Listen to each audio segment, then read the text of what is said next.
Ayan ang birthday cake sa celebrant. Ayan o, grabe. Ang ganda. Girl na girl. May pag green, may pag gold pa sa gilid. Tapos rose. Rose. Oh. Ayan.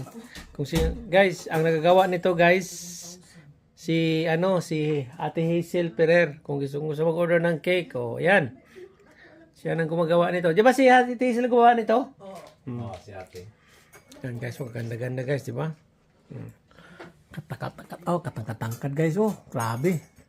Paano kaya mga siguro isang dangkal kataas. Ayan ha?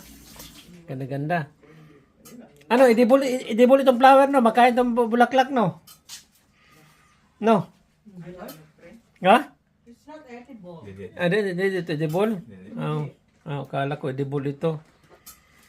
Hindi pala edible guys. Tatagin ko iasa to si ate. Hindi ka po. Sinsya na guys. Kala ko anong arong dito sa baba makain. Di pala.